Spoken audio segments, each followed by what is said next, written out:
Coordinate জিওমেট্রির একটা অঙ্ক class 10-এর। দেখো, find the ratio in which the segment joining the point.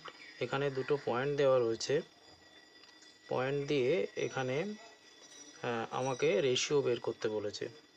তাহলে রেশিওটাকে আমরা লেট করে নিলাম k:1। Let the ratio k:1।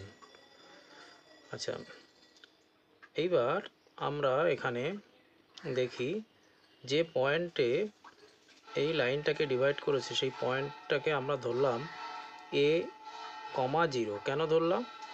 যেহেতু এই পয়েন্টটা কোন অ্যাক্সিসকে ডিভাইড করেছে? এক্স অ্যাক্সিসকে ডিভাইড করেছে।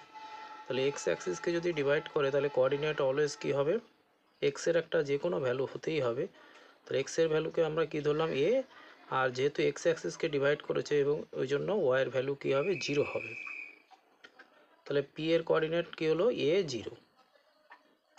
আচ্ছা, তাহলে আমরা কি জানি যে সেকশন ফর্মুলা থেকে কোনো একটা পয়েন্ট যদি কোনো লাইনকে কোনো একটা রেশিওতে ডিভাইড করে, আমরা ধরলাম যদি m:n রেশিওতে ডিভাইড করে, তাহলে পি পয়েন্টের কোঅর্ডিনেট কি হয়? m(x2) plus n(x1) divided by m plus n। m আর n কি? যে রেশিওতে ডিভাইড করলো।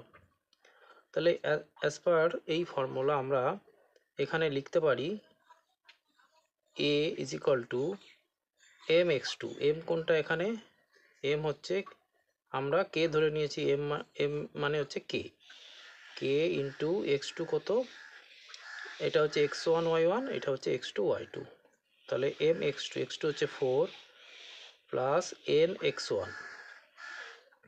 n কোনটা এখানে? n হচ্ছে 1। x1 কোনটা? 1 বাই কে আছে formula m plus n। m plus n মিন k প্লাস 1। আর আমরা কি পাবো? a ইজ ইকুয়াল টু এটা পেলাম। তাহলে 0 ইজ ইকুয়াল টু কী পাবো? 0 ইজ ইকুয়াল টু সেমভাবে এখানে m y2 plus n y1 divided by m plus n। তাহলে এই ফর্মুলায় আমরা যদি করি তাহলে কি হচ্ছে? m y2, m কোনটা এখানে? k, x1 y1 x2 y2, y2 কত? 5 প্লাস n y1, n কোনটা? 1, y1 কোনটা?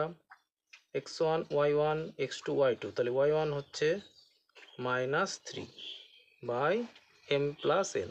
m প্লাস n কোনটা? k plus 1। তাহলে এখান থেকে আমরা কি পেলাম? a ইজ ইকুয়াল টু এইটা আর এখানে এইটা। আচ্ছা, এখানে আমরা দেখি তাহলে এই যে 0, এটা থেকে আমরা এখানে বের করি। 0 ইজ ইকুয়াল টু কত হবে? 5k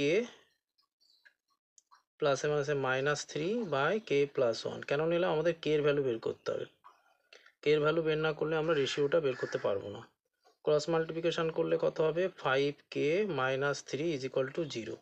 তাহলে এখান থেকে k ইজ ইকুয়াল টু কত হবে? 3/5।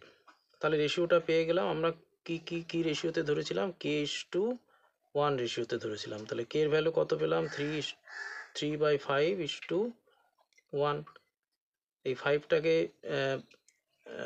ডিনোমিনেটর থেকে রিমুভ করার জন্য বোথ রেশিওকে আমরা 5 দিয়ে যদি মাল্টিপ্লাই করি তাহলে কত হবে? 3:5 হয়ে যাবে। 3:5 হয়ে যাবে। আচ্ছা, এখানে আবার বলেছিল যে also find the coordinate of the point on x Axis. তাহলে আমাদের কি বের করতে হবে? আমাদের এক্স অ্যাক্সিসের কোঅর্ডিনেটটা বের করতে হবে। তাহলে আমরা এখানে এর ভ্যালু কি পেয়েছিলাম? এইটা পেয়েছিলাম। এখানে কে এর ভ্যালু পুট করে দিই। a ইজ ইকুয়াল টু কি পেয়েছিলাম? k into 4। আচ্ছা, কে এর ভ্যালু কত? 3/5 ইন্টু 4 প্লাস এখানে 1 ছিল। আবার কে এর ভ্যালু কত? এখানে পুট করে দিই 3/5 প্লাস 1। আচ্ছা, তাহলে a ইজ ইকুয়াল টু এখানে কত হচ্ছে? 12/5 প্লাস 1 আর নিচে হবে 3/5 প্লাস 1। উপরে যদি এলসিএম করি তাহলে 12 প্লাস 5, নিচে হবে 5, এটা উল্টে যাবে, এটা উপরে থাকবে 5 আর নিচে হবে 3 প্লাস 5।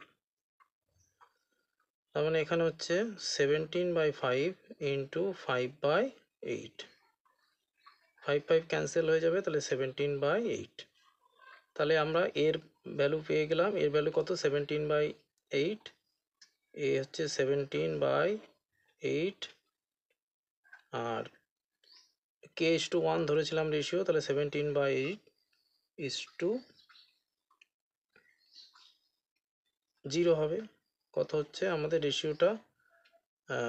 এর কোঅর্ডিনেট বের করতে বলেছে, তাহলে এর ভ্যালু আমরা পেয়ে গেছি কত? 17/8 আর কত ছিল পাশে? 0। তাহলে আমাদের এই কোঅর্ডিনেটটাও বেরিয়ে গেল।